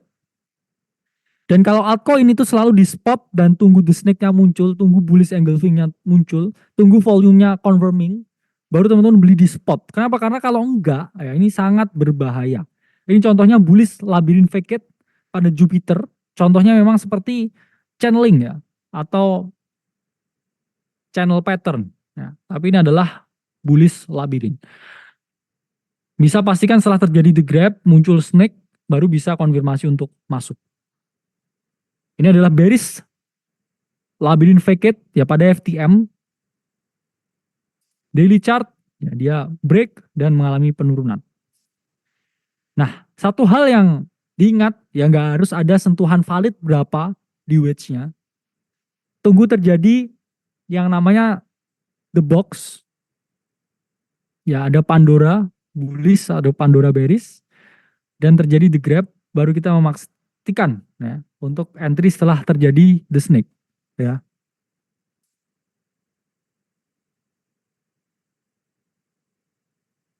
Ya, satpamnya datang ya. Malam-malam di gedung. Let's go. Selanjutnya adalah the equilibrium. Apa ini? Jadi fake it ini berfokus pada titik tengah atau rasio 0,5. Kalau mereka-mereka ya yang menggunakan yang namanya ini technical analysis yang biasa, ini selalu menyebutnya golden pocket. Ya, saya takut dituntut karena bilang golden pocket. Saya nggak akan bilang golden pocket lagi. Itu adalah 0,50618. Tapi saya bilang ini adalah the equilibrium. Yaitu adalah titik 50%-nya, titik koreksi 0,5. Di mana short atau long, ya reclaim atau breakdown, dan memiliki probabilitas keberhasilan yang cukup tinggi di situ.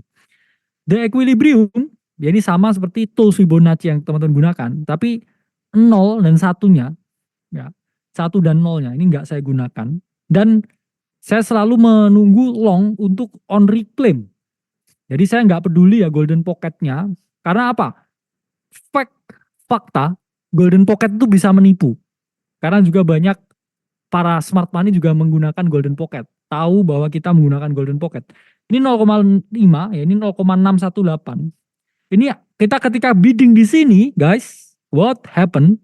Bisa ditarik di sini, stop loss kejebol. Dan ternyata dia malah turun ke sini. Tapi kalau kita nunggu di 0,5-nya dan kita long setelah reclaim, ya 0,5 hit reclaim, bullish equilibrium, dia ada chance back to this high. Begitu juga ketika bearish equilibrium fake it, ya fake out, short on the breakdown. Ini contohnya seperti ini. Ya. Oke, sebentar.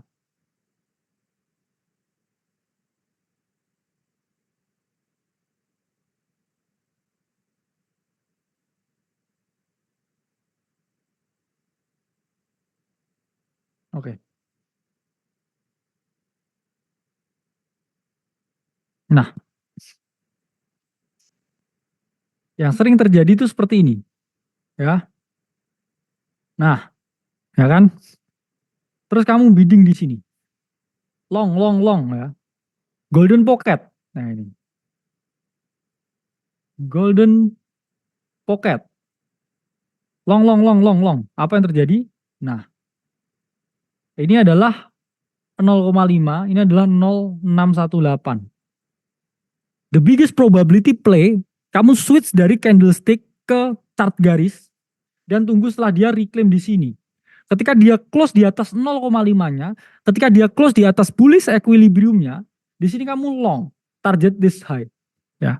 Ini big probability itu akan terjadi. Karena kenapa dia udah hit dan berhasil. Tapi kalau kalian bidding di 0618-nya, big fact itu kadang memang jarang. Jarang berhasil. Jadi saya setelah mempelajari ya ribuan price action dari altcoin, saya lihat-lihat semuanya. In every single time frame, most of the time weekly, ya, itu selalu trap di 0618-nya. Di 0618 nggak tembus, 0618 nggak tembus. Sorry, nggak berhasil bounce maksudnya. Tembusnya ke bawah.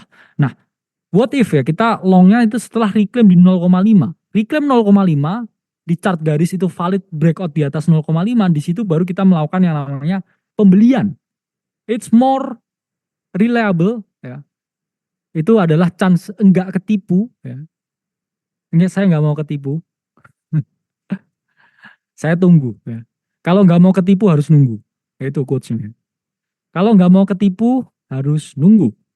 Jadi saya bilang ya, untuk menghindari fake out, pakai line chart atau chart garis untuk melihat dengan jelas. See the bigger picture, clear. Ya. Dan ini contohnya Doge. Doge jadinya Doge ya. Ketularan orang-orang, saya bilang. Doge. Oke, ini adalah Dogecoin.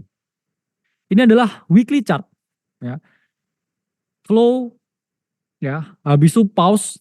Di sini orang-orang voting, ya ini the box, bullish Pandora, dia the grab dan ya, apa yang terjadi setelah dia close di atas 0,5 ya. Ketika kita long on reclaim, berhasil reclaim di sini, dia keep on ripping up. Tapi apa yang terjadi ketika kita bidding di sini ya, ada chance dia ketarik ke bawah ya. Tapi biggest probability ketika altcoin ini di weekly chart very likely ya saya bilang akan terjadi yang namanya ya flow lanjutan atau continue of flow. Ketika kita setelah hit di equilibrium ya bullish equilibrium kena ya reclaim dengan chart garis, it's a time to buy ya. Dan ya ini sebagai contoh, ini Solana bearish equilibrium pada Sol, ini weekly chart ya. Jadi di sini 0,5-nya udah kena dulu, close garis di bawah, baru dia melanjutkan penurunan. Jadi chart garis itu memiliki probabilitas yang lebih banyak untuk berhasil. Selanjutnya, pattern yang namanya the edge of the cliff. Apa ini maksudnya? Kadang ini juga mirip dengan bullish bouncing ball atau bearish bouncing ball, di mana harga ini melakukan pemantulan sampai hampir mendekati titik low atau titik high. Yang mana pemantulannya hampir sampai turun 80%. Itulah kenapa saya bilang kalau di 0,5 nggak bouncing, dia bouncingnya di 0,8. Itu selalu ada psikologis market, nggak tahu kenapa. Kalau nggak di 0,5 itu di 0,8.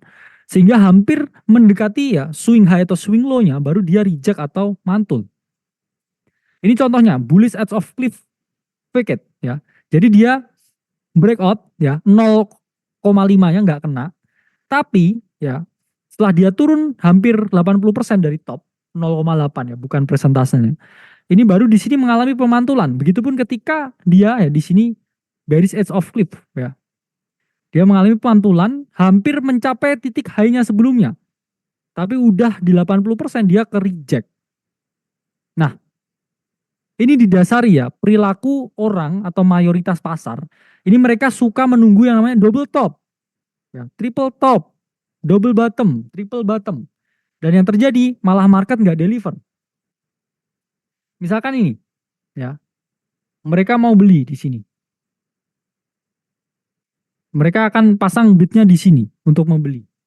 Apa yang terjadi? Sebelum mendekati situ, ini selalu diangkat. Ya. Jadi either kamu memang masuknya di 0,8 atau nunggu sekalian setelah dia terjadi the grab. Baru bisa memastikan kalau itu bukan fake out. Dan di sini ya mayoritas pelaku pasar yang selalu nunggu ya di titik low yang sama, titik high yang sama, itu seringkali dikecewakan karena smart money ini selalu hit order sebelum mendekati area tersebut.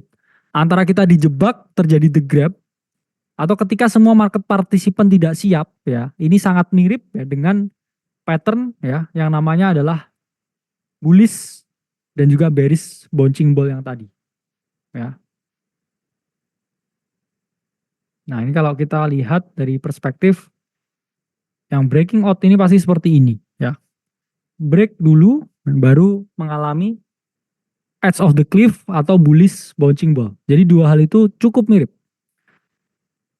Nah, selanjutnya ini patternnya saya suka juga. Ini adalah the Burj Khalifa. Apa ini ya maksudnya? Fake dari Burj Khalifa ini sangat suka relate ya dengan market crypto yang mana biasanya move awal ini selalu di retrace dengan adanya reversal volume yang sangat amat tinggi. Ya, jadi ini cocok untuk shitcoin, cocok untuk altcoin dengan ya kapitalisasi pasar yang sangat amat rendah. Nah, ini terjadi seperti ini. Ini adalah bearish Burj Khalifa, yaitu adalah keadaan ketika altcoin ini mengalami kenaikan harga, diikuti dengan kenaikan volume, tiba-tiba ada bearish volume yang lebih tinggi dari sebelumnya, dan harga tanking down, bahkan sampai ke titik low-nya. Ini adalah pattern yang saya hampir lihat 70% ya terjadi di altcoin, bahkan di semua time frame.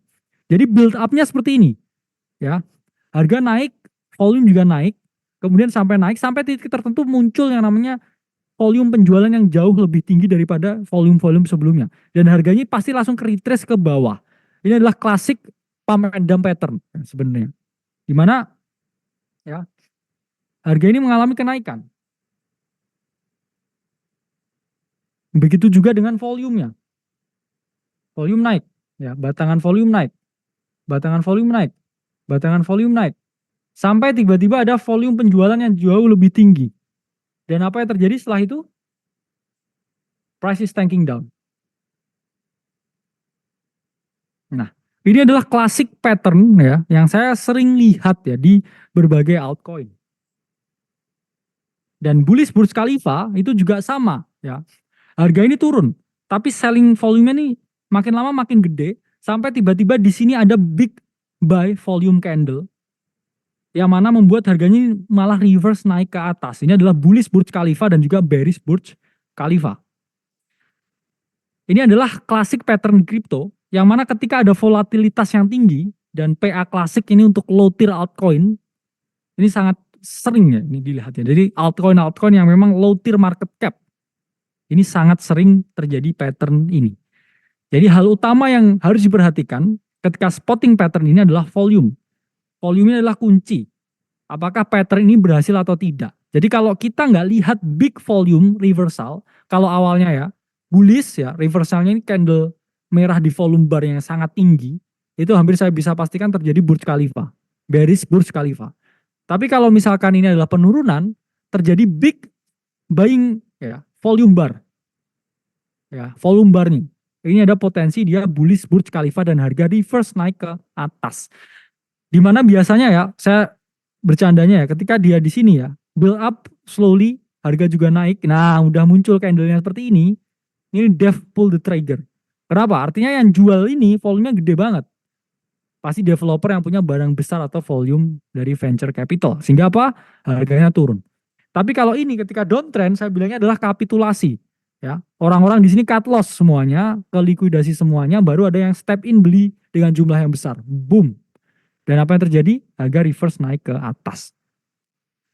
Dan ini yang ke-8, ini adalah seesaw, bahasa Inggrisnya, dari jungkat-jungkit. Jadi pattern ini kita cenderung memposisikan sebelum terbang atau jatuh. Ya, jadi kalau kita lihat jungkat-jungkit, ya naik, turun, dan di sini kita bisa ya memposisikan diri ya dari garisnya ini. Atau bisa kita bilang wedge-nya. Jadi ini adalah bearish seesaw, ya, seperti jungkat-jungkit. Ketika dia naik, ya, ada probabilitas turun, harganya seperti ini, flow-nya. Dan ketika bullish seesaw, ketika flow-nya ayunannya turun ke bawah, ya ini dia ada potensi reversal atau kenaikan harga. Ya, entry sell or entry long. Jadi seesaw ini efektif ya apabila pattern dikombinasikan ya dengan indikator lain seperti volume dan osilator untuk melihat konfirmasi atau divergent. Ya pahami ya fake it itu adalah konfirmasi bias atau bias confirmation. Itu juga enggak yang gimana-gimana. Yang lebih penting itu adalah flow, ya, the box, the grab. Itu adalah 3 hal yang paling fundamental. Dimana kita akan menjelaskan ya entry trigger yang keempat ya atau yang selanjutnya yaitu adalah the quant trigger.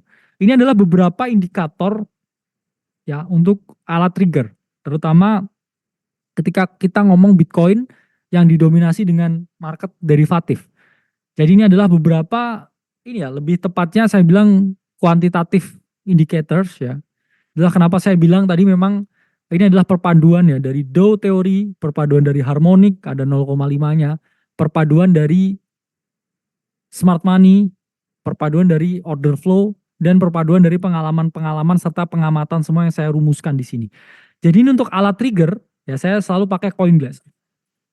Jadi ada aplikasi ya namanya CoinGlass, teman-teman bisa pakai dan bisa gunakan fitur yang namanya super chart. Saya suka super chartnya, itu nggak ada di TradingView, di TradingView harus bayar. Jadi melalui platform ini kita bisa aset semua aset derivatif ya. Kita akses semua aset derivatif dan kita gunakan berbagai indikatornya. Pertama, indikator yang saya gunakan ini adalah CVD, ya, kumulatif volume delta. Ini merupakan indikator garis yang menunjukkan ya kekuatan penjual dan pembeli di saat yang bersamaan. Jadi biasanya kan kalau kamu lihat volume bar ya, itu kan kotak-kotak. Kalau ini volume bar dari penjual dan pembeli dijadikan jadi satu, dibuat garis ya. Dan di sini apa yang bisa disimpulkan dari CVD ya. Kalau deltanya positif itu menunjukkan pembelian jauh lebih banyak. Ketika deltanya negatif ini menunjukkan penjual yang lebih banyak. Jadi kita harus memperhatikan hal penting dari CVD yaitu adalah perbedaan harga dengan kumulatif volume delta. Di mana kumulatif volume delta ini sama aja dengan lihat volume bar. Tapi visualnya jauh lebih enak karena disatuin jadi satu, volume pembeli, volume penjual, dan kita melihatnya garis ya, pergerakannya garis. Jadi mirip seperti RSI ya. Dan di sini dua konsep yang teman-teman lihat yaitu adalah exhaustion atau absorption. Exhaustion itu adalah momen ketika semua orang membuka posisi yang sama sehingga market jenuh. Contohnya seperti ini. Orang membuka posisi yang sama, terus membeli. Yang ada CVD-nya mengalami penurunan dan yang terjadi justru harga ini akan mengalami koreksi. Ini adalah exhaustion ketika semua orang di posisi yang sama. Dan ini ya ketika exhaustion ya banyak orang yang menjual, yang terjadi justru CVD-nya ini mulai mereverse dan yang terjadi adalah pembalikan arah.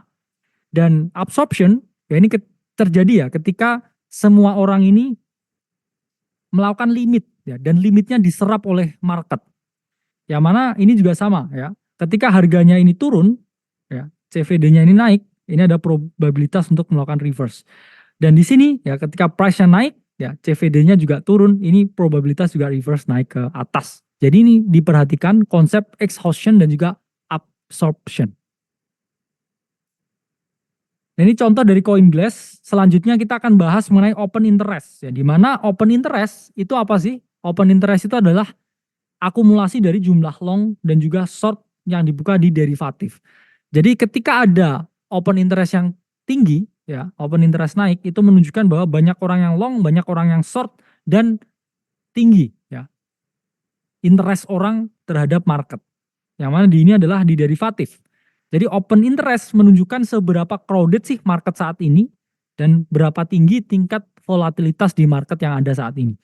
Jadi kenaikan atau penurunan harga yang didukung dengan open interest ini menunjukkan tren yang kuat dan tren harga yang terus berlanjut. Jadi kenaikan open interest menunjukkan potensi yang terus berlanjut. Ya, tapi kenaikan atau penurunan harga yang enggak didukung oleh open interest menunjukkan tren yang melemah dan ada potensi long atau short squeeze. Ini contohnya gimana? Contohnya seperti ini, ya.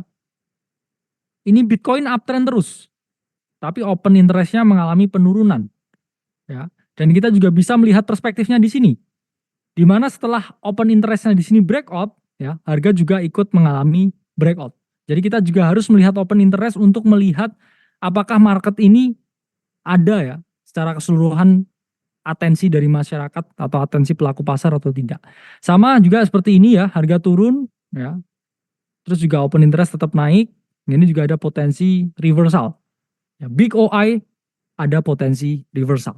Nah, selanjutnya ini adalah funding rates ya, di mana para buyer ya dan seller di market derivatif yang nggak ada expiry dates-nya. Jadi mereka sebenarnya membayar ya. Yang mana funding rate ini selalu di reset ya selama setiap ya 7 jam sekali. Jadi ketika funding rate positif, ini menunjukkan apa? Menunjukkan hal yang bullish. Karena harganya di perpetual ini daripada spot ini jauh lebih tinggi. Kenapa? Karena orang long. Sehingga harganya Bitcoin di spot sama di perpetual ini beda. Lebih tinggi di perpetual. Ini tandanya apa? Bullish. Ya. Harganya 60.000 di misalkan di spot, tapi di perpetual ini 60.100. Ada selisih kan? Itu menunjukkan bullish. Orang ngelong ya, ngedegenerate ya dengan leverage yang tinggi. Sementara kebalikannya, bearish sentiment itu terjadi ketika funding rate negatif ya, menunjukkan harganya ini berbeda di spot. Kalau di derivatif ya ini dia lebih murah atau lebih sedikit harganya. Misalkan di spot 60.000 ya di derivatif 59.900. Itu contohnya. Funding rate trading strategi ya ini cocok untuk spot ya bottom atau top signal. Di mana ketika di sini terjadi liquidation event yang sangat tinggi sampai peaking seperti ini ketika trennya flow-nya naik, ini menunjukkan adanya ya potensi untuk bottom. Nah, ketika harga turun, ya likuidasi event ini sangat tinggi. It's possible of bottom. Oke. Okay. Begitu juga di sini ya. Ketika teman-teman lihat funding rate-nya, ya, ini drop dengan signifikan harga dan big liquidation event bottom. Setelah di sini drop dengan sangat signifikan, ya big liquidation event bottom. Jadi big liquidation event bisa kita lihat ya dari di sini funding rate-nya ya yang dia negatif sampai turun ke bawah, sampai anjloknya ini benar-benar yang ke atas shop.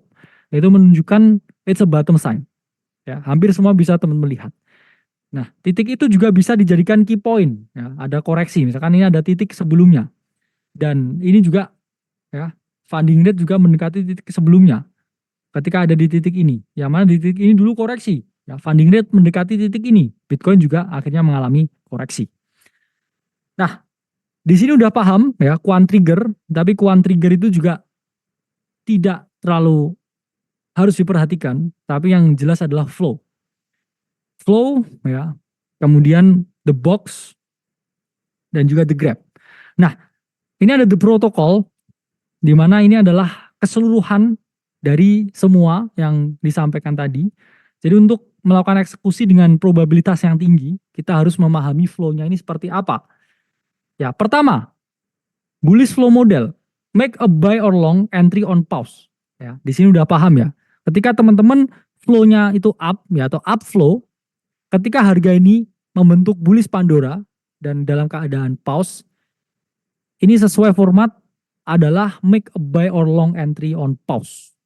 Ya, ketika di sini bearish flow model, ketika down flow ya, flow-nya turun, pause ada bearish Pandora, flow turun lagi. Itu ada posibilitas untuk kita melakukan sell or short entry on pause. Nah, selanjutnya apabila terjadi bullish grab ya, ada posibilitas ya 70% dia upflow lagi. Ya, dari flow awal upflow ya, pause membentuk bullish Pandora ya, terjadi bullish grab itu 70% mengalami upflow lagi. Tapi kalau tidak ya probabilitas upflow ya continuationnya ini hanya 40%. Jadi selalu tunggu ya ketika harga pause di bullish Pandora melakukan bullish grab dan di situ kita melakukan long. It's a probability of 70%. Tapi ketika dia flow ya terus terjadi bearish grab ya misalkan down flow, pause, bearish Pandora, ada bearish grab, jadi probabilitasnya untuk bearish ya ini 70%, tapi kalau nggak ada, ini hanya 40%. Nah, bahkan kalau kita menunggu conviction, ya, nunggu bullish grab, habis itu muncul the snake di box ini, nunggu konfirmasi, nunggu ada bullish engulfing-nya dulu baru kita entry, ini momentum candle-nya bisa sampai 90% probabilitasnya untuk naik. Tapi balik lagi, ketika kita masuk di sini, ya, nunggu kepala ularnya, nunggu bullish engulfing-nya muncul, kita akan mengorbankan yang namanya risk to reward di sini. Harusnya bisa entry di sini lebih bagus, tapi kita entry-nya di sini. Tapi bearish grab nah, terjadi ketika muncul the snake dan momentum candle turun. Dan untuk Bullish Facet, ya tadi ada bullish swindler, ya bullish bouncing ball, bullish triangle revival, bullish equilibrium, bullish edge of clip, ya bullish seesaw, dan tadi lagi bullish Burj Khalifa. Jadi buy or long confirmation setelah terjadi the grab. Jadi habis the grab, melihat ada Facet ini, big probability untuk naik. Tapi ketika terjadi bearish Facet ini, ya bearish swindler, ya bearish bouncing ball, bearish triangle revival, bearish equilibrium, bearish edge of cliff, baru kita sell short setelah terjadi konfirmasi pada the grab. Nah, bullish quant trigger, ya ini ada ketika bullish divergent di CVD-nya, atau ketika price rising, open interest juga rising, atau price dropping tapi open interest dropping, ada potensi reversal, atau positive funding rate. Ini adalah konfirmasi untuk buy atau long setelah terjadi the grab. Jadi it's all about the grab. It's all the matters is the grab. Dan ketika bearish, ya quant trigger di sini adalah bearish divergent dari CVD-nya, price dropping OI rising, atau price rising OI dropping, dan kemudian negatif funding rate. Jadi sell or short confirmation setelah terjadi the grab. It's all about the grab. Ya. Trap, jebakan. Jadi untuk menerapkan protokol itu pasti butuh waktu serta latihan yang lama. Tapi setuju nggak ini kalau saya buat PDF, ya semuanya ini mungkin 50 ya atau 100 ya, sama panjangnya seperti Crypto Future Guide, ya. Tapi itu terms-nya berbeda. Kalau ini kita pakai terms yang saya buat sendiri. This whole theory is a combination of market experience dan juga pengamatan, ya. Jadi mungkin saya akan buat ya PDF-nya 50 sampai 100 gratis 100% untuk member semuanya di sini, ya. Jadi ini informasi A1 kan. Ini dikasih informasi A1. Oke. It's not about ya kita nunggu ikan dari orang, it's about developing a new system, ya. Dan nggak tahu ini kalau misalkan jadi buku, ya mungkin saya patenkan bukunya, buku dari Akademi Kripto tentang this whole system, this whole trading system. Dan pertama kali ya dibawakan di sini, di Thailand 2 hari, di 42 derajat Celcius ketika puasa. Ya, saya menulis ini, ya ketika mungkin oksigen di otak udah kayak mau semaput itu ya. Jadi selalu ada trading protokol baru di setiap keadaan. Itu adalah benefit dari member AC. PDF-nya juga benefit buat member AC. Akademi ini tentang mengajari, ya supaya teman-teman bisa mancing ikan sendiri. Jangan minta ikan terus. Ikan itu akan lebih enak ketika teman-teman yang mencari sendiri. Study what we are doing, what I'm doing. Never blindly follow what we do. Apalagi never blindly follow what I do. Saya Khalid Masada dari Akademi Kripto. Sampai berjumpa di webinar selanjutnya. Oke, ya.